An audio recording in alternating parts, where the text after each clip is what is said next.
Hello everyone, welcome back to my channel. आज हम लोग करेंगे fire and ice poem written by Robert Frost. इससे पहले की वीडियो में मैंने आप लोगों के साथ dust of snow poem discuss करी थी, वो भी रिटन बाय रॉबर्ट फ्रोस्ट ही थी। तो आज हम करेंगे इस पोएम की शॉर्ट समरी, उसके लिटरेरी डिवाइसेस और मैं आपको इसकी राइमिंग स्कीम भी बताने वाली हूँ। और अगर आप इस पोएम को डिटेल में समझना चाहते हैं तो मैं लिंक डिस्क्रिप्शन बॉक्स में डाल दूंगी, आप वहां पर जाकर चेक कर सकते हैं। तो आज हम इसकी स्टार्ट करते हैं। सबसे पहले rhyming scheme. So fire and ice as you all know written by Robert Frost. मैं यहाँ पर लिख देती हूँ, written by Robert Frost. Okay, तो अब हम अपनी पोएम स्टार्ट करते हैं। सबसे पहले यहाँ पर फायर एंड आइस किस चीज का सिंबल है इस पोएम में? वो जो है हमारे ह्यूमन डिजायर्स का सिंबल है फायर, और हमारी जो नेगेटिविटी है या फिर हमारा जो कोल्ड बिहेवियर है उसका सिंबल है आइस। तो इस पोएम को हम स्टार्ट करते हैं इसकी राइमिंग स्कीम के साथ, फिर मैं आप लोगों को इसकी समरी बताऊंगी line wise. Some say the world will end in fire, some say in ice. So fire is A, ice is B. From what I have tasted of desire, now it is matching with the first line, so it is also A. Next is I hold with those who favor fire, again it's A. So ये first स्टेंजर की हमारी क्या rhyming scheme हुई? A B A A. Next is twice, it's A. Hate, it's B. Ice is matching with twice, so it's A, and great is matching with B, so it's this, and suffice means ice से match हो रहा है तो ये भी क्या हुआ? A.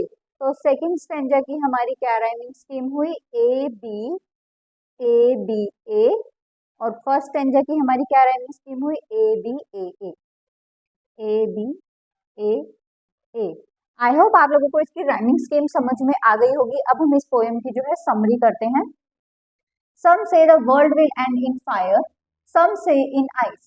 Poet कहता है कि कुछ लोग कहते हैं ये जो वर्ल्ड है या तो ये फायर से डिस्ट्रॉय होगा या फिर ये आइस से डिस्ट्रॉय होगा। ये तो हो गया इसका एक लिटरेरी मीनिंग कि मतलब साइंटिफिक पॉइंट ऑफ व्यू से कि जो वर्ल्ड है या तो वो आग से डिस्ट्रॉय हो जाएगा या चारों तरफ बर्फ ही बर्फ हो जाएगी उससे डिस्ट्रॉय हो जाएगा।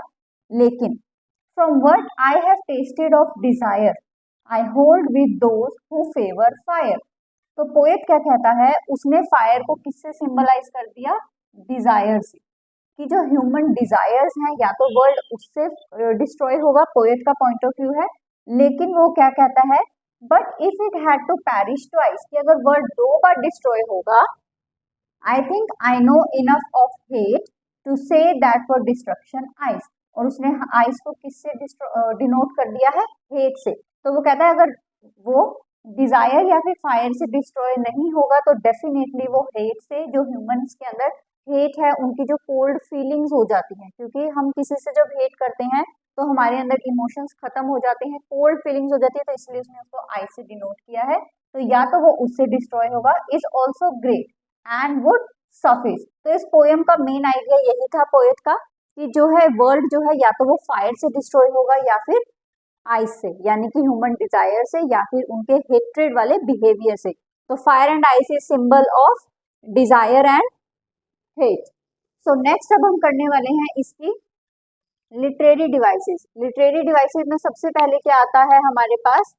सिंबलिज्म। सिंबलिज्म में क्या होता है, जब हम सिंबल्स को यूज करते हैं किसी चीज को सिग्निफाई करने के लिए ताकि हम उसको एक सिंबॉलिक मीनिंग दे सके उसके लिटरेरी मीनिंग से हट के, जैसे कि हमने इस पोएम में किया, फायर एंड आइस को हमने जो है एक लिटरेरी मीनिंग से एक सिंबॉलिक मीनिंग दिया। कैसे? फायर को हमने सिंबॉलिक मीनिंग दिया डिजायर और हेट को हमने दिया आइस। तो यहाँ पर क्या यूज हुआ है? Symbolism. Next is imagery use हुई है। जैसे ही फायर एंड आइस की बात हुई कि वर्ल्ड उससे डिस्ट्रॉय होगा, हमारे आगे आंखों के आगे एक इमेजिनेशन आ जाती है कि चारों तरफ फायर ही फायर है या चारों तरफ बर्फ ही बर्फ है। तो ये इमेजरी इसके अंदर यूज हुई है। Next is personification. पर्सोनिफिकेशन क्या होता है? जब हम ह्यूमन क्वालिटीज को नॉन लिविंग थिंग्स के साथ कंपेयर करते हैं। जैसे कि यहाँ पर फायर एंड आइस को जो है नॉन लिविंग थिंग है, लेकिन इसको ह्यूमन फीलिंग्स के साथ, ह्यूमन क्वालिटीज के साथ कंपेयर किया गया। जैसे कि फायर को हमने कर दिया ह्यूमन डिजायर के साथ, ह्यूमन डिजायर के साथ, और आइस को हमने कर दिया हेट्रेड के साथ। तो ये थी आप लोगों की पोयम की एक शॉर्ट सी समरी। आई होप आप लोगों को समझ में आ गई होगी। अगर आप लोग डिटेल में इसको समझना चाहते हैं तो लिंक डिस्क्रिप्शन बॉक्स में है, और क्लास 10 अड्डा को सब्सक्राइब करना ना भूले। मिलते हैं नेक्स्ट वीडियो में नेक्स्ट पोयम के साथ, तब तक के लिए bye bye, take care and all the best for your exams.